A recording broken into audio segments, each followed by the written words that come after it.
하나님 말씀 함께 봅니다. 함께 보실 하나님 말씀은 시편 123편 1절에서 4절 말씀입니다. 시편 123편 1절에서 4절.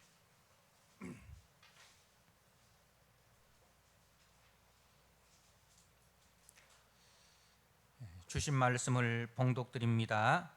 하늘에 계시는 주여, 내가 눈을 들어 주께 향하나이다. 상전의 손을 바라보는 종들의 눈같이, 여주인의 손을 바라보는 여종의 눈같이 우리의 눈이 여호와 우리 하나님을 바라보며 우리에게 은혜 베풀어 주시기를 기다리나이다. 여호와여, 우리에게 은혜를 베푸시고 또 은혜를 베푸소서.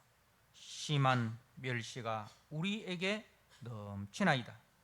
안일한 자의 조소와 교만한 자의 멸시가 우리 영혼에 넘치나이다.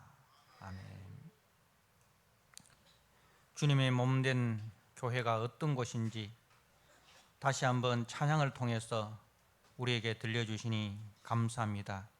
주께서 세우신 교회, 오직 주의 말씀으로 또 경영되게 해주시고 또 주의 말씀을 사모하는 자들이 모여서 주의 말씀이 높아지고 말씀에 순종하는 복된 은혜로운 교회 되게 하여 주옵소서. 오늘 또 말씀을 통하여 저들이 그 말씀을 듣고 순종하여 말씀이 우리의 삶 속에 녹아지고 말씀이 우리의 삶으로 나타나는 은혜가 있게 하여 주옵소서. 예수님께 하신 이름으로 기도드리옵나이다. 아멘. 네, 오늘 시편 123편 1절에서 4절 말씀, 우리에게 은혜를 베푸소서라는 제목으로 주신 말씀을 함께 나누고자 합니다. 123편 3절에 여호와여, 우리에게 은혜를 베푸시고 또 은혜를 베푸소서. 우리는 지금 시편 120편에서 시작된 성전에 올라가는 노래에 이제 120편, 121편, 122편 그리고 123편 말씀까지 이렇게 와서 함께 은혜를 나누고 있습니다. 120편에서 이제 성전을 향하여 출발한 성도가 이제 121편에 많은 어려움을 겪으면서 성전으로 올라가고 그리고 드디어 122편의 성전에 도착을 합니다. 그리고 오늘 이 123편은 이제 성전 안에서의 신앙생활, 다시 말하면 오늘날로 말하면 교회 안에서 신앙생활이라 그렇게 우리가 이제 한번 그 이미지를 그렇게 그려볼 수가 있습니다. 이제 교회 안에서 어떻게 신앙생활을 해야 할 것인가? 교회란 어떤 곳인가? 이제 여기에 대한 이제 그 답을 오늘 본문이 주고 있는 것 같습니다. 여러분, 교회는 어떤 곳입니까? 교회는 천국입니까? 천국이 아닙니까? 천국입니까? 그렇습니까? 천국의 모습을 가지고는 있습니다. 그런데 완전한 천국은 아니에요. 천국의 성질을 갖고는 있지만은 그러나 완전한 천국은 아니다. 여러분, 교회가 천국이라면 이런 천국에 나는 안 올래 하고 지금 교회를 나갈 분들이 아마 계실 거예요. 교회는 천국의 모형입니다. 그러나 천국은 아닙니다. 천국을 지향하여 모인 곳이지만 그러나 이곳이 완성된 천국은 아니고 완성을 향하여 나아가고 있는 과정에 있다. 그렇게 정리를 할 수가 있습니다. 그러니까 이제 우리 주님께서도 이제 말씀하셨듯이 알곡 안에도 가라지가 같이 자라고 있다는 거예요. 주님께서 알곡을 뿌리셨는데 제자들이 가보니까 가라지도 함께 자라고 있더라는 거예요. 주님 어떻게 된 것입니까? 사단이 그러하였구나. 그러면 주님 우리가 가서 뽑아버릴까요? 추수 때까지 그냥 두어라. 가라지를 뽑다가 알곡이 함께 뽑힐까 염려된다. 그것이 교회입니다. 그러니까 교회는 주님이 심으시고 주님이 뿌리신 알곡이 자라는 곳이에요. 그런데 그 알곡 속에 가라지도 숨어 있다는 거예요. 가라지도 숨어 있다는 거예요. 자, 그렇기 때문에 교회 안에서 사람들이 상처를 받고 눈물을 흘리고 그렇게 참 상처를 치유받으러 갔던 교회에서 오히려 상처를 받았어. 아픔을 치유받으러 간 교회에서 더 아픔을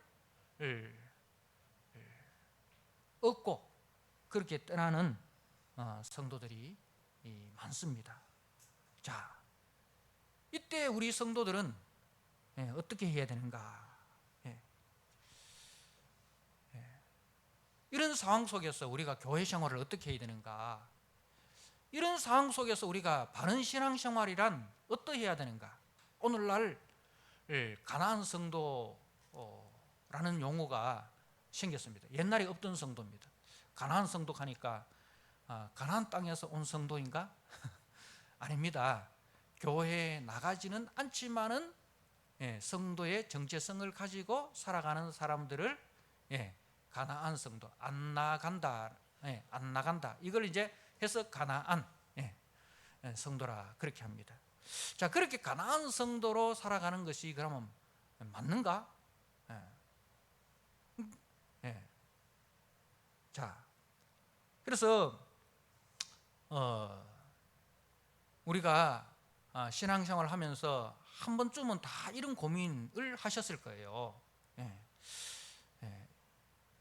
바른 신앙생활이란 어떤 것인가?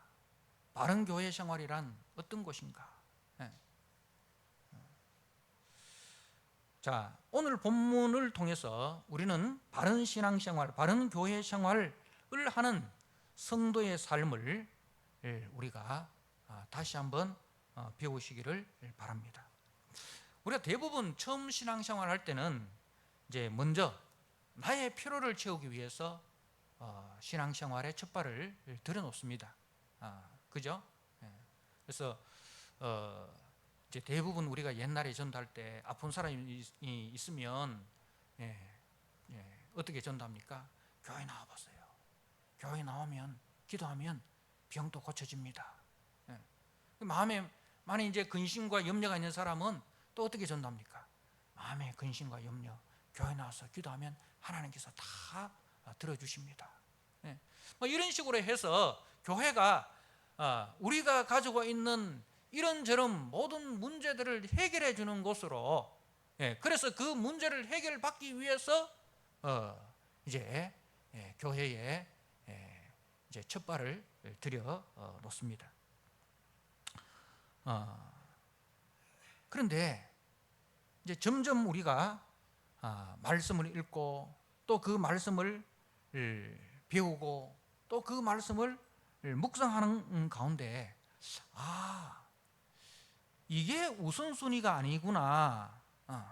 이게 내 문제를 해결하는 것이 우선순위가 아니구나.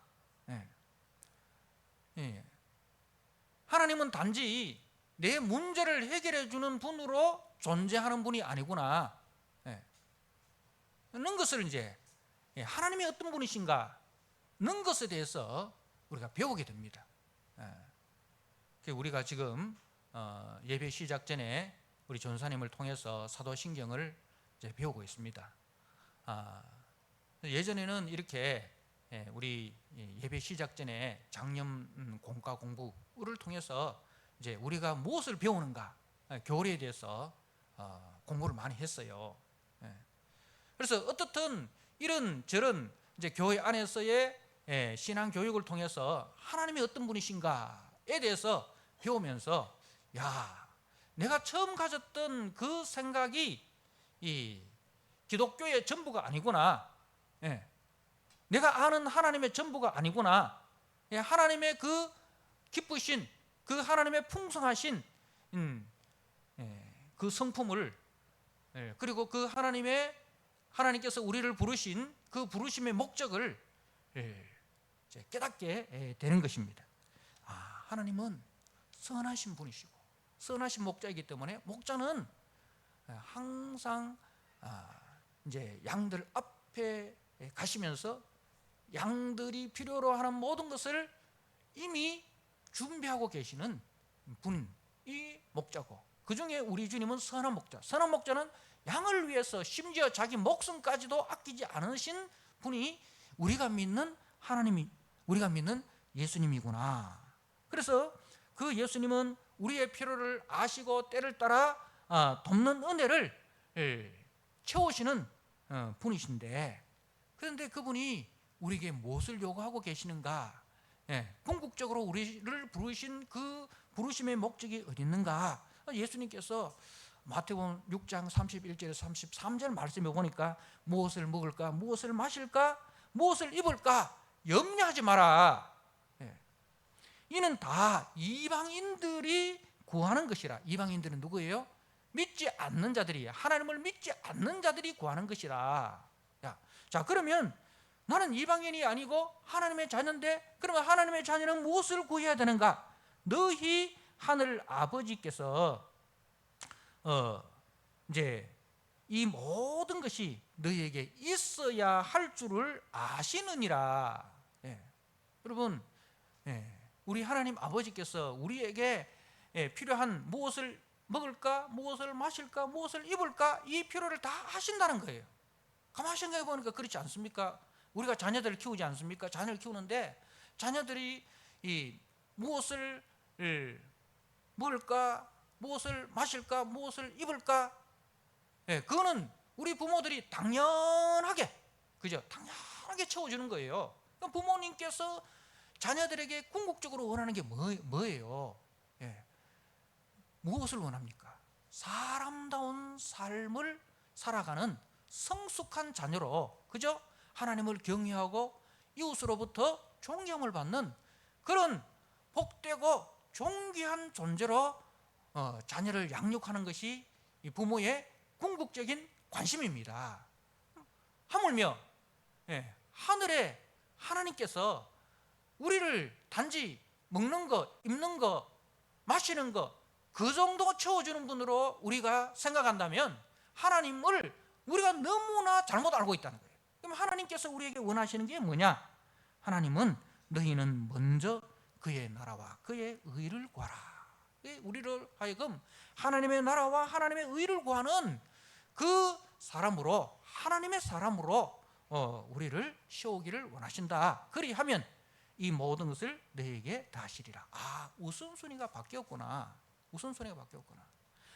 내가 생각하는 우선순위와 하나님이 생각하는 우선순위가 바뀌었구나.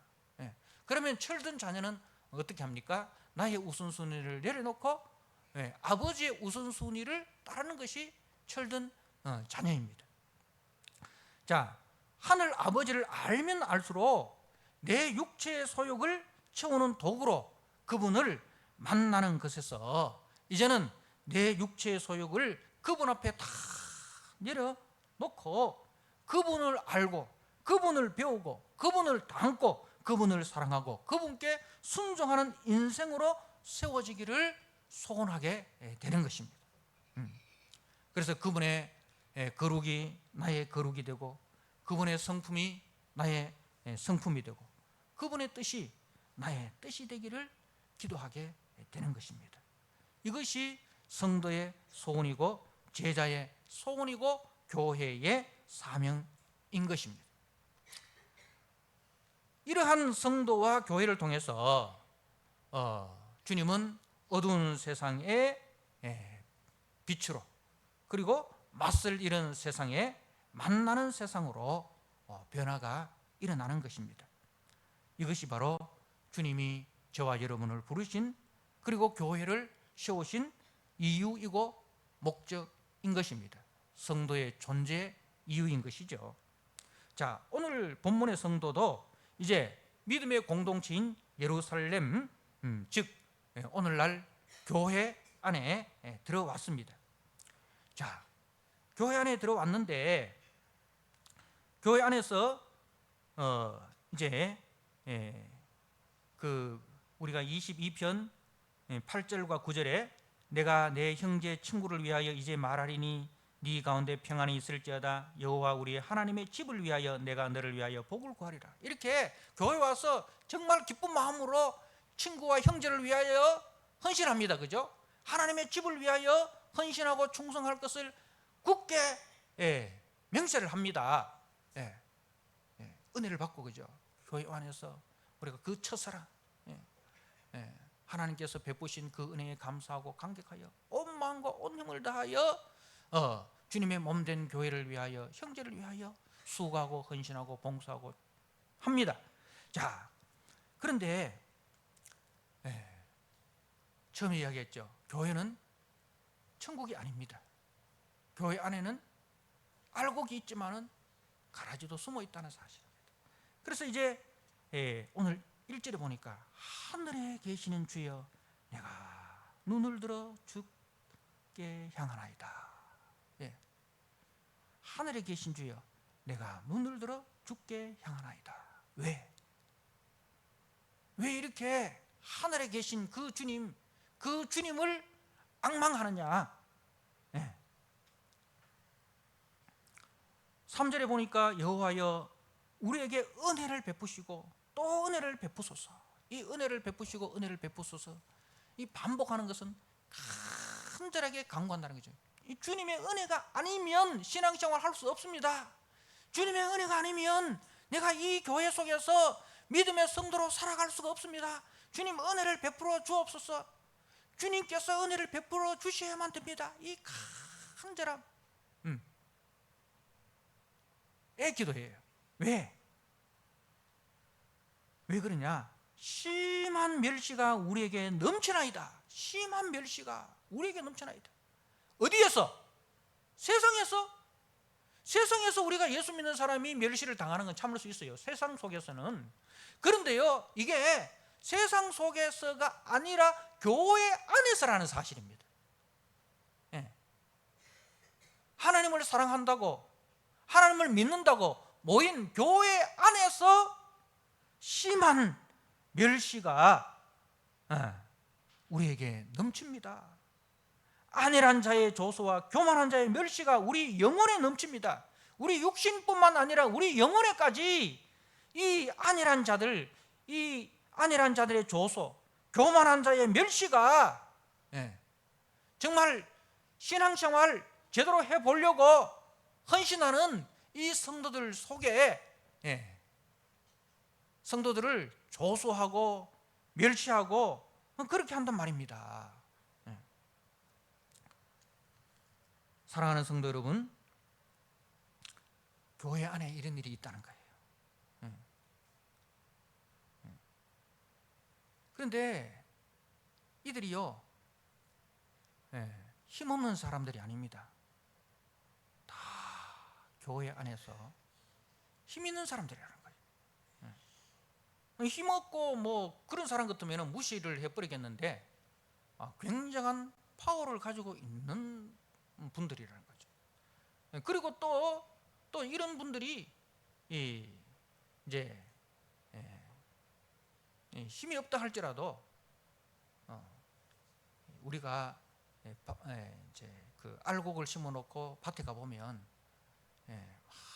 이렇게 이 지금 여름에 그죠, 한 열흘 정도 안 가버리면 그 밭을 점령하고 있는 자들이 어떤 자들입니까? 곡식이 이 밭을 점령하고 있는 것이 아니라 가시덤불, 그죠? 가시덤불 이런 것들이 쫙 있지 않습니까? 지금 이제 추석이 가까워지니까 벌초를 이제 뭐 조금 있으면 벌초한다고 뭐 이렇게 통지도 오고 그렇게 가기도 하고 그러잖아요.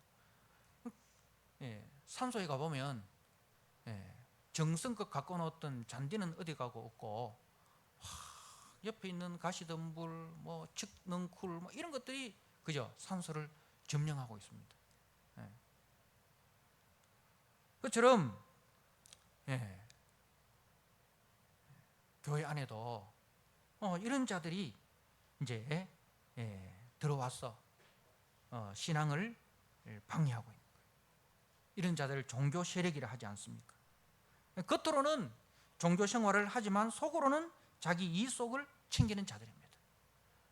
우리가 8월 달에 매일 성경을 가지고 이제 함께 묵상을 했습니다. 매일 성경의 본문이 예레미야서 아닙니까? 그 예레미야 당시에 예루살렘 성전이 어땠습니까? 예루살렘 성전이 이런 자들에 의해서 예루살렘 성전이 완전히 지배되었습니다. 그래서 하나님께서 예레미야를 그 성전 앞에 세워두고 이 말을 전하라고 했습니까? 예루살렘 성전에 향하여 예배하러 가는 자들을 향해서 이곳에 들어가지 마라, 이곳에 들어가지 마라. 이곳은 여호와의 성전이 아니다, 이곳은 여호와의 성전이 아니다 라고 예레미야 선지자로 하여금 외치게 하였어요.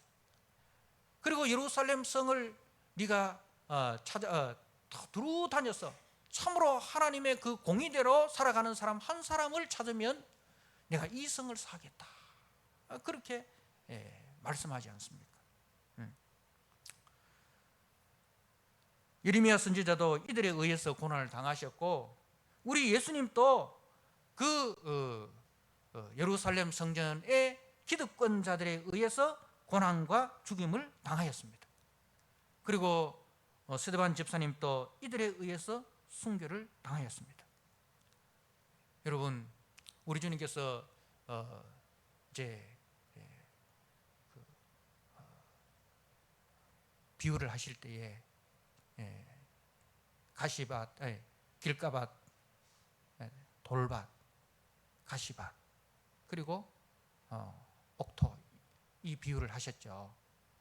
실질적으로 좋은 밭은 4분의 1에 불과한 거예요. 나머지 4분의 3은 열매 맺지 못하는. 그래서 길가밭과 같아서 말씀이 스며들지 않습니다.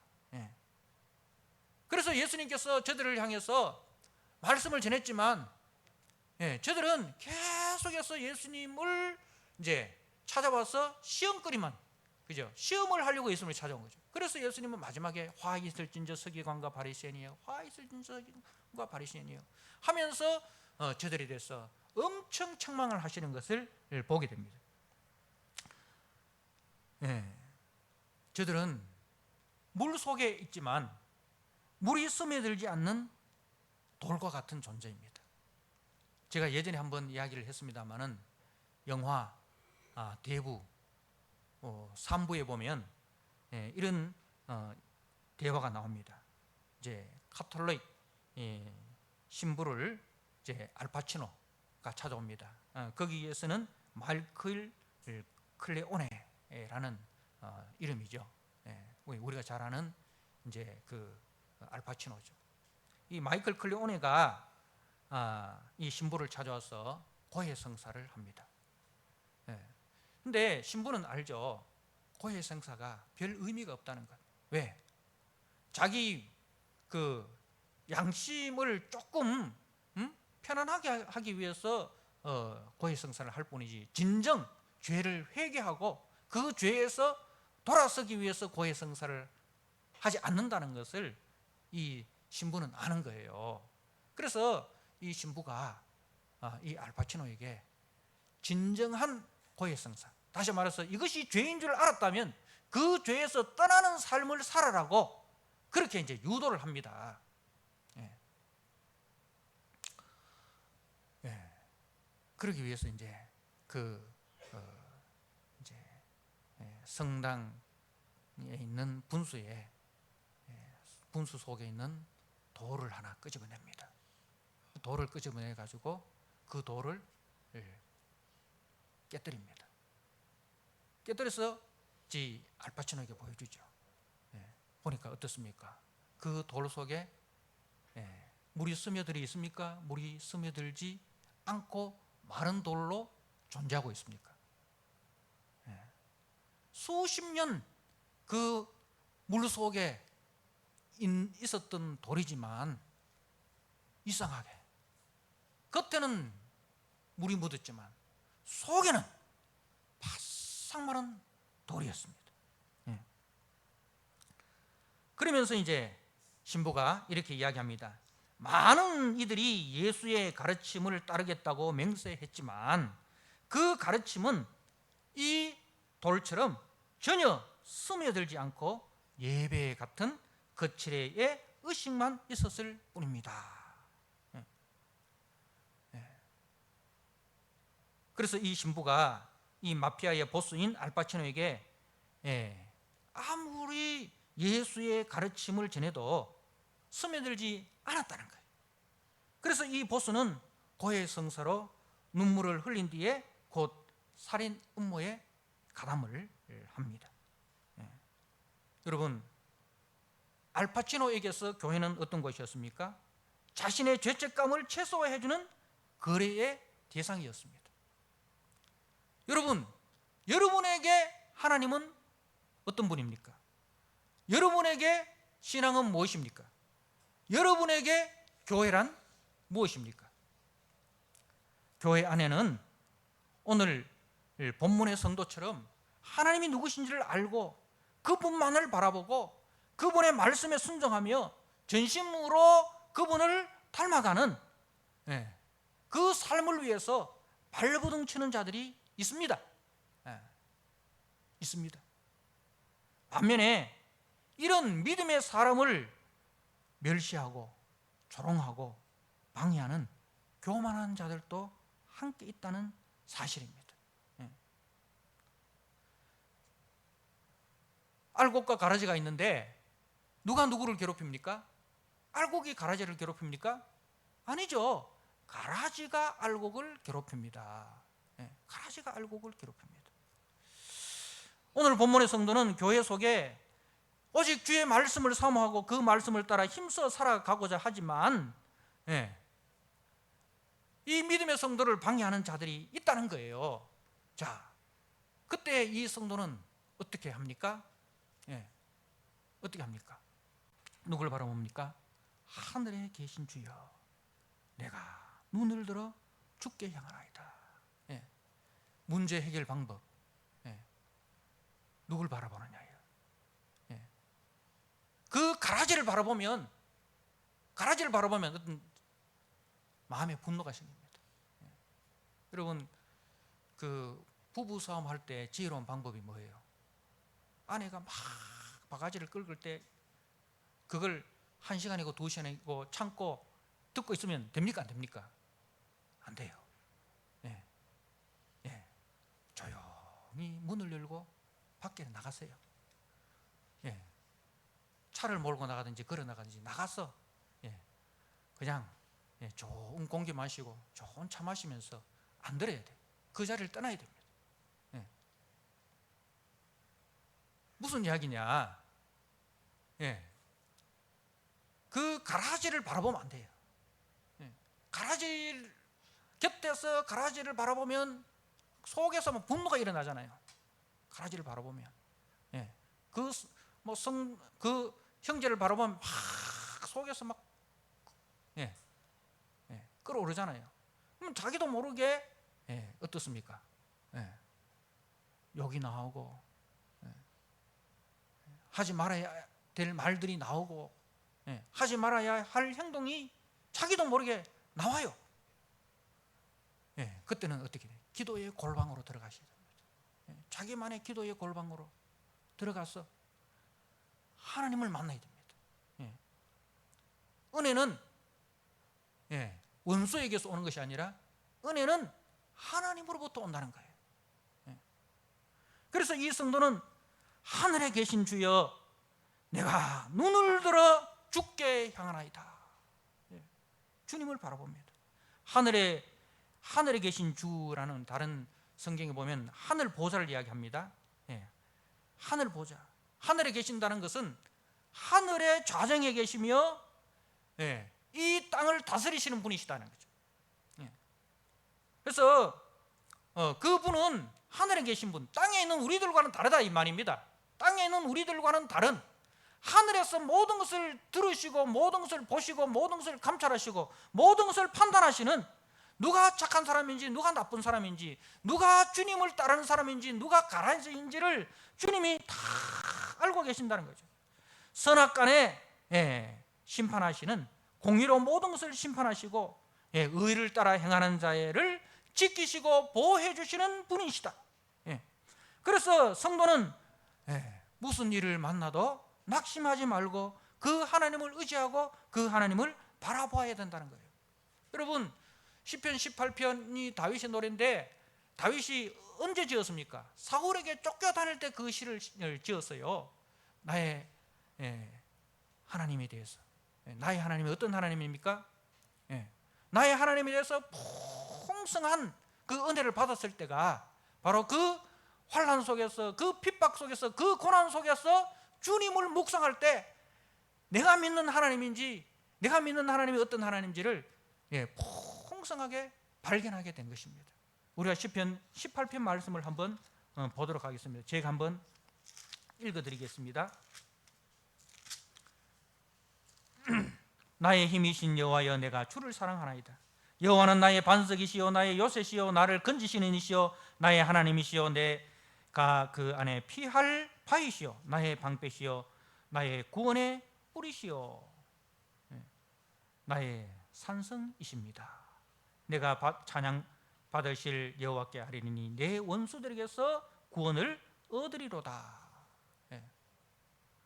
사랑하는 성도 여러분,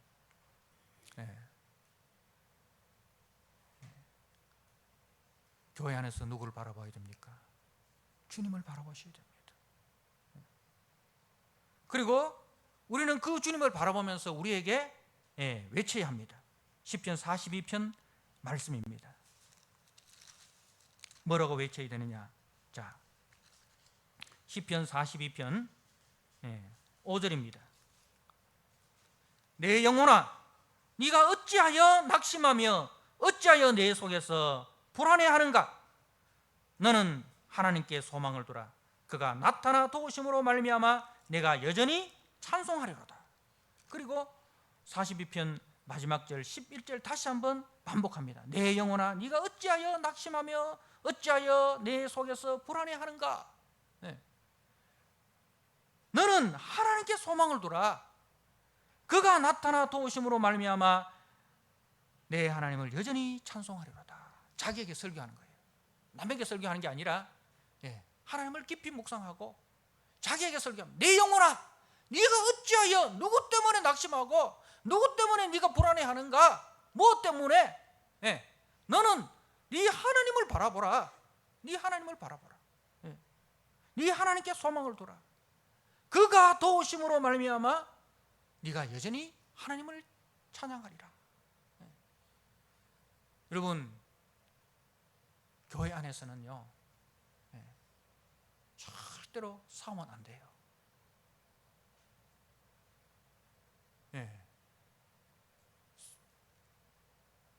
솔로몬이 성전을 지을 때에 돌 다듬는 소리가 나지 않았어요. 그러니까 교회 안에서는 어떤 소리도 들리면 안 돼요. 하나님을 찬양하는 소리, 하나님을 향하여 기도하는 소리. 무슨 말입니까? 하나님을 바라보는 것이 교회입니다. 하나님을 바라보라는 거죠. 우리가 교회 안에서 형제와 자매들 속에서 이런 이야기하고 저런 이야기하고 또 이런 생활을 하고 저런 생활을 하면서 내 안에도 가시가 있고 상대방에도 가시가 있기 때문에 나도 모르는 사이에 참 가시가 되어서 찌를 때가 있습니다. 그래서 교회에서 하루를 보내고 집에 와서 가만히 생각해 보면 어떤 생각, 내가 그때 그 말은 하지 말아야 되는데, 그런 생각이 많이 들잖아요. 괜히 그 말했다. 괜히 그 말해가지고 그 집사님께 혹시 상처는 되지 않았을까? 그런 생각 많이 들죠. 저만 그런 생각 드는 겁니까? 교회에서 하루를 보내고 집에 와서 가만히 생각해 보면 그런 생각이 많이 들어요. 그래서 나도 모르게 나는 선의로 그 말을 했는데 그 말이 혹시나 잘못 이해해서 잘못 받아들여서 상처가 되지는 않았을까? 그렇게 걱정이 되어서 주님 앞에 기도합니다. 주님, 내가 이 말을 했는데 혹시 그 말이 오해가 되어서 상처가 되었으면 주님께서 만져주시고 치유해 주십시오. 그렇게 기도합니다. 그렇습니다. 사랑하는 성도 여러분, 교회는 주님만 바라보고 주님이 주신 사명만 기억하고 묵묵히 그 길을 걸어가셔야 됩니다. 사람의 소리에 귀를 기울이지 마십시오. 저들의 비방과 저들의 조롱과 저들의 멸시에 반응하지 마시고, 심지어 우리 주님께서는 제자들의 배신과 제자들의 그 저주 어린 부인의 말에도 주님은 귀를 기울이지 않으시고 어떻게 불쌍히 여겨주셨습니다. 이것이 바로 하나님을 바로 아는 힘입니다. 여러분, 사면이 벽에 부딪혔을 때 성도의 살 길은 어디입니까? 우리가 동쪽으로 봐도 서쪽으로 봐도 남쪽으로 봐도 북쪽으로 봐도 사면이 다 벽에 그걸 가지고 사면 초월을 하지 않습니까? 그때 하늘을 바라봐야 됩니다. 그래서 오늘 본문의 성도는 하늘을 향해서 뭐라고 외칩니까? 여호와여, 여호와 우리 하나님을 바라며 우리에게 은혜 베풀어 주시기를 기다리나이다. 여호와 우리 하나님을 바라며 우리에게 은혜 베풀어 주시기를 기다리나이다. 여호와여, 우리에게 은혜를 베푸시고 또 은혜를 베푸소서. 하나님의 은혜를 기다리는 거예요. 그래서 어떤 신학자는 이렇게 이야기했습니다. 성도가 말할 수 있는 가장 힘찬 언어는 주여 나를 불쌍히 여겨주소서, 주여 나를 긍휼히 여겨주소서. 이 말이 성도가 외칠 수 있는 가장 힘찬 언어다, 그렇게 말합니다. 성도는 자신과 교회 공동체가 하나님을 두려워하지 않고 자신의 유익만 챙기는 그 교만하고 안일한 자들로부터 육신은 물론이고 영혼까지도 이렇게 학대를 당하고 있습니다. 거기서 성도는 결코 자신의 방법과 자신의 수단으로 감정으로 대응하지 않습니다. 눈을 들어 주님을 바라보고 그분의 자비와 그분의 긍휼과 그분의 은혜를 간구합니다. 그것이 바로 종의 자세입니다. 오늘 2절에 상전의 손을 바라보는 종들의 눈같이, 여주인의 손을 바라보는 여종의 눈같이 우리의 눈이 여호와 우리 하나님을 바라보며. 사랑하는 성도 여러분, 우리가 바라봐야 할 대상은 오직 주님이십니다. 사람치고 여러분 가슴에 상처가 없는 사람 아무도 없습니다. 그죠? 사람치고 가슴에 응어리 없는 사람 아무도 없습니다. 원통함과 억울함이 없는 사람 아무도 없습니다. 그때 우리는 신앙의 자리를 박차고 자신의 성질과 방법으로 나가면 불합격.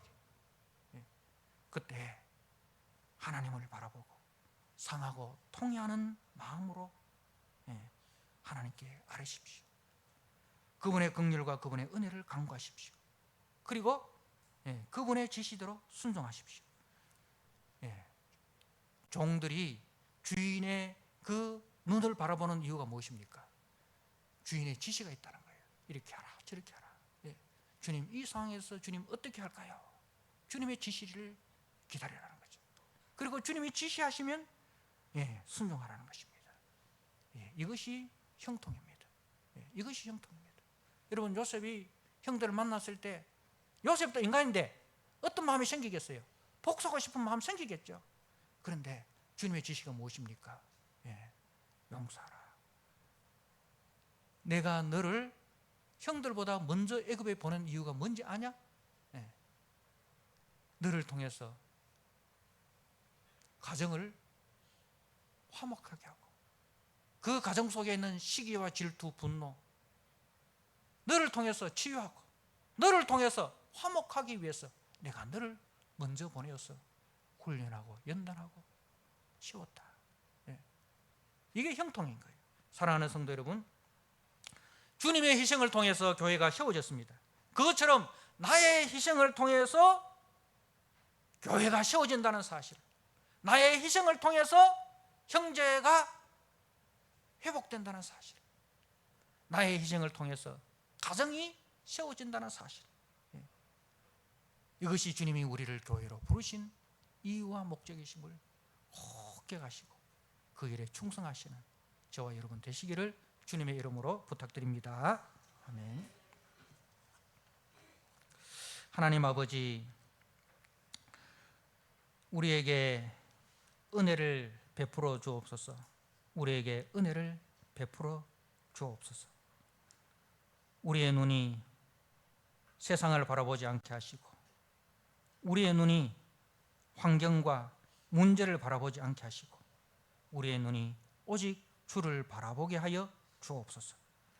주님의 지시를 기다리고 그 지시에 순종하는 자 되게 하여 주옵소서.